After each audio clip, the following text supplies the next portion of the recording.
এরপরে প্রশ্ন হলো, একজন উপদেষ্টা বলেছেন গণিত সঙ্গীত ছাড়া ট্র্যাডিশনাল ইসলামী চর্চা প্রায় অসম্ভব। দায়িত্বশীল জায়গা থেকে এই ধরনের কথা বলা কতটা যথার্থ মনে করেন?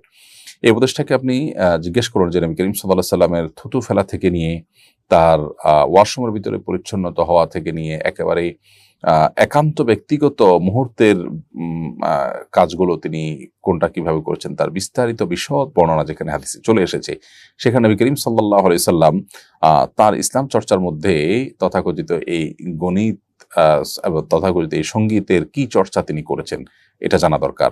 গণিত এবং সঙ্গীতের কোন চর্চা করেছেন এবং সঙ্গীতের কোন ক্লাস তিনি করেছেন, কতগুলো সঙ্গীত তিনি গেয়েছেন, শিখিয়েছেন সাহাবীদেরকে, এটা একটা গুরুত্বপূর্ণ বিষয়। কোরআনে কারিমকে যারা কবিতা বলতে চায়, কোরআনে আল্লাহ তাআলা তাদেরকে খণ্ডন করেছেন রীতিমতো।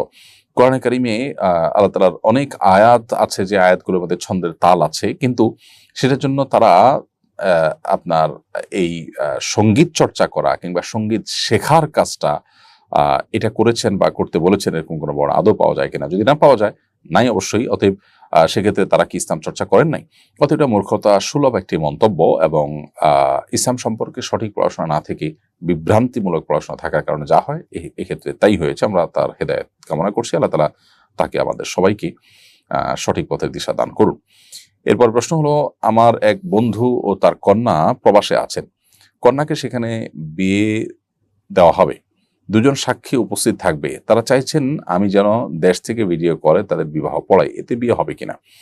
উত্তর হলো যে বরকন্যা যদি উপস্থিত থাকে, দুজন সাক্ষী উপস্থিত থাকে, তাহলে সেখানে প্রস্তাব তারা দিবেন, এক পক্ষ আরেক পক্ষ সম্মতি প্রকাশ করবেন, এটুকু বিবাহ বিশুদ্ধ হওয়ার জন্য যথেষ্ট। অতএব মোবাইল ফোনে অডিও কিংবা ভিডিও কলের মাধ্যমে আপনি খুতবা দিলেন বা তাদের ওই প্রস্তাব সম্মতির কাজটা দূর থেকে আপনি করায় দিলেন, মূলত তারাই প্রস্তাব দিল, তারাই সম্মতি জ্ঞাপন করলো একই মজলিসে সাক্ষীর উপস্থিতিতে, আপনি দূরদেশ থেকে শুধুমাত্র কাজটা সম্পাদন করে দিলেন, যেটা একজন আলেম বিবাহ পড়ানোর ক্ষেত্রে করেন বা একজন কাজী করেন। তো সেটা করাতে কোনো অসুবিধা নেই, এটুকু হতে পারে এবং এর কারণে বিবাহের কোনো অসুবিধা হবে না।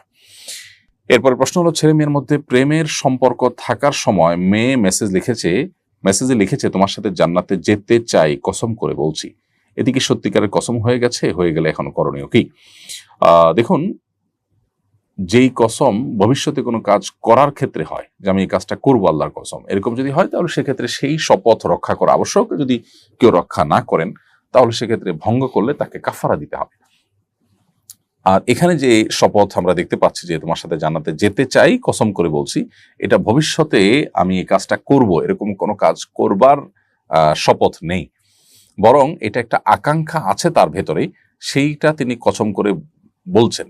এক্ষেত্রে তিনি যদি সত্যি যা বলছেন সেটা তার অন্তরের মধ্যে থেকে থাকে তাহলে তিনি সত্যবাদী, এর কারণে কোনো গুনাহ হবে না, সওয়াব হবে না। আর যদি তিনি যা বলছেন অন্তরে সেটা না থাকে, শুধুমাত্র তাকে খুশি করার জন্য বলে থাকেন, তাহলে এটা গুনাহের বিষয় হবে। আর এই যে হারাম সম্পর্ক আছে, এই হারাম সম্পর্ক থেকে একজন মুসলমান বেরিয়ে আসতে হবে।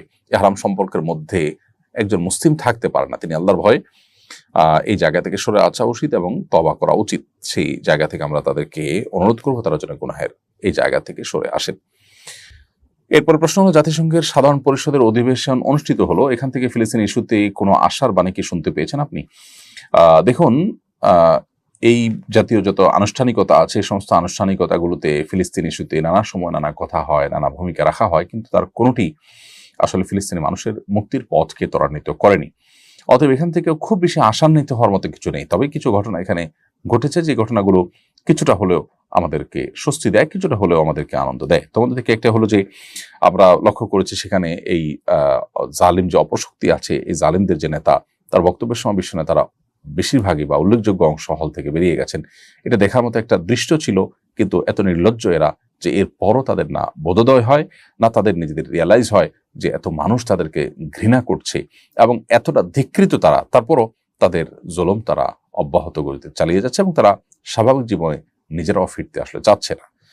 আবার অপরদিকে কলম্বিয়ার যে প্রেসিডেন্ট, তার যে সাহসিকতা, তার যে ঐতিহাসিক উক্তি, সেটা একজন মুসলিম হিসাবে আমাদেরকে অবশ্যই আনন্দ দিয়েছে কিছুটা হলেও।